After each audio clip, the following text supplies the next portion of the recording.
Hello, my name is Toria Petrie, and this is the story Beating Bundy. So, if you all know me, you know by now that I'm obsessed with all things grisly and grim. Maybe this is just because I'm a Scorpio, or because my mother raised me on ID Network. Who knows what the reason is. So, I love a podcast called My Favorite Murder, and they do these wonderful stories called Hometown Murders, because every true crime fanatic has that one story that got them into true crime, whether it be John Bonet, Ted Bundy, Ed Gein. There's a whole list of them. So I was talking to the lady who I qualify as my grandmother, because my other grandmothers, let's just be real, they're not that nice or cool. So the person I qualify as my grandmother, I was all like, so, do you have a hometown mystery? And then she proceeded to tell me this beautiful story.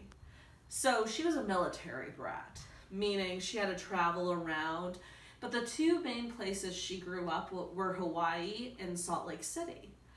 And any true crime fanatic knows that after Washington and Colorado, Ted Bundy went right to Salt Lake City.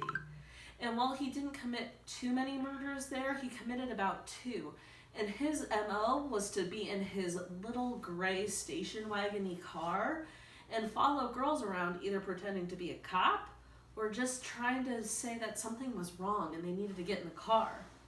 So, if you also know what kind of girls he liked them with bangs, long, dark, curly hair. And if you look at the grandma figure at that age, bangs, long, dark, curly hair. So, let's set the scene. 1970s. She's walking about, feeling herself, while trying to get home, when a car starts driving slowly behind her. So this is where the military brat comes in.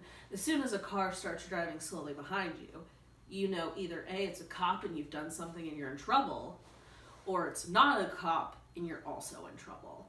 So she turns around, realizes the guy's following her. She continues to walk past her house, doesn't want him to know where she lives.